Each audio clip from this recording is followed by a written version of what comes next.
गर्मियों की एक बहुत तपती दोपहर थी। एक घुड़सवार अपने घोड़े को लेकर शहर के बड़े बाजार की ओर चला जा रहा था। उसके पास एक गुस्सैल और ताकतवर घोड़ा था जो जरा सी बात पर बेकाबू हो जाता। घुड़सवार का इरादा था कि वह इस घोड़े को किसी अच्छे दाम पर बेच देगा, लेकिन रास्ता लंबा था और धूप तेज। चलते चलते भूख ने उसे आ घेरा। फिर क्या हुआ, आइए जानते हैं।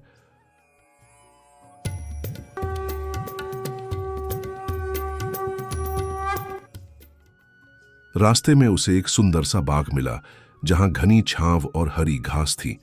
उसने सोचा, यहीं थोड़ा रुककर भोजन कर लूं। उसने अपने घोड़े को एक मजबूत पेड़ से बांधा और खुद रोटी सब्जी निकालकर खाने बैठ गया। उधर उसका घोड़ा पेड़ के नीचे की हरी घास खाने में व्यस्त हो गया। कुछ ही देर बाद वहां एक और आदमी अपने गधे को लेकर आया। वो भी थका हुआ था और अपने गधे को उसी पेड़ से बांधने लगा जहां पहले से ही घोड़ा बंधा हुआ था। घोड़े का मालिक तुरंत बोल पड़ा, भाई साहब, कृपया अपने गधे को इस पेड़ से मत बांधिए।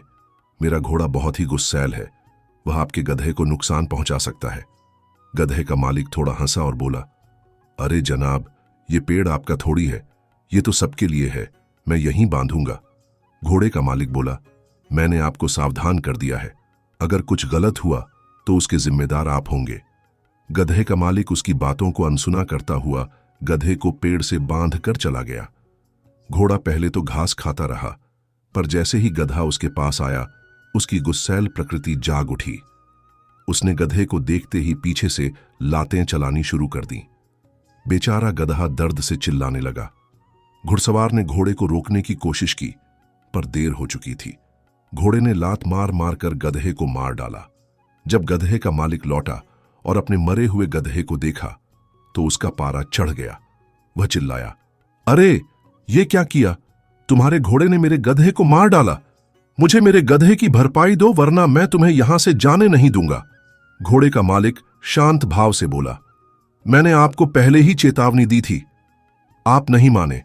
अब इसके लिए आप स्वयं जिम्मेदार हैं। दोनों के बीच बहस तेज हो गई। एक राहगीर यह सब देख रहा था। वह उनके पास आया और बोला, आप दोनों को राजा के दरबार में चलना चाहिए, वहीं आपको न्याय मिलेगा। दोनों ने उस राहगीर की बात मान ली और राजा के दरबार की ओर रवाना हुए। दरबार में राजा ने पहले गधे के मालिक से पूछा, बताओ तुम्हारे गधे के साथ क्या हुआ?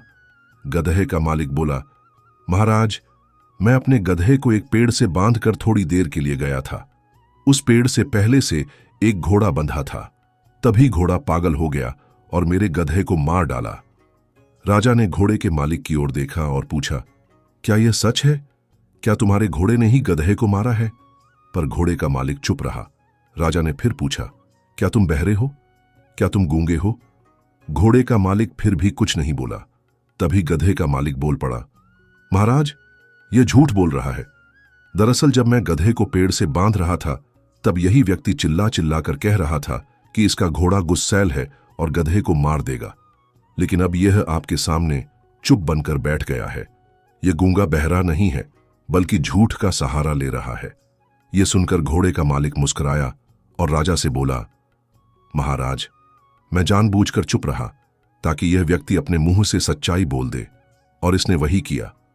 राजा मुस्कुराए। उन्होंने गंभीर स्वर में कहा, इसका अर्थ यह हुआ कि घोड़े के मालिक ने पहले ही तुम्हें सावधान कर दिया था। बावजूद इसके तुमने अपने गधे को उसी पेड़ से बांधा और अब दोष दूसरों को दे रहे हो। तुम्हारा झूठ पकड़ा गया है। अब जो नुकसान हुआ है उसकी जिम्मेदारी तुम्हारी है। गधे का मालिक सिर झुकाकर खड़ा रह गया। उसे अपनी गलती का एहसास हो चुका था। यह कहानी सिर्फ एक गधे और घोड़े की घटना नहीं है, यह एक गहरी मानव प्रवृत्ति की ओर इशारा करती है। दोष दूसरों पर डालना और झूठ बोलकर बचने की कोशिश करना। झूठ चाहे कितना भी शातिराना क्यों ना हो, वो ज्यादा देर तक टिक नहीं सकता। सच के सामने झूठ खुद बिखर जाता है। और यही हुआ इस कथा में भी।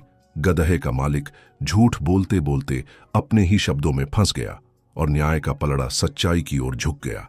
यह कहानी हमें यह सिखाती है कि झूठ बोलने से बचना चाहिए।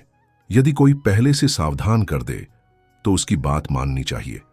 जब हम सच के साथ होते हैं तो हमें बोलने की जरूरत भी नहीं पड़ती। सच खुद बोल उठता है। और सबसे जरूरी बात, झूठ को चाहे जितना ढांपा जाए, एक न एक दिन वह उजागर हो ही जाता है। अगर आपको ये कहानी अच्छी लगी हो तो हमारे चैनल को जरूर सब्सक्राइब कीजिए।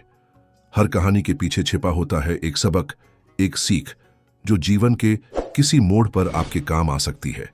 घंटी जरूर दबाएं ताकि अगली कहानी की दस्तक आप सबसे पहले सुन सकें। साथ रहें, सच के साथ चलें और कहानियों की इस सुंदर यात्रा में हमारे हमसफर बने। नमस्कार।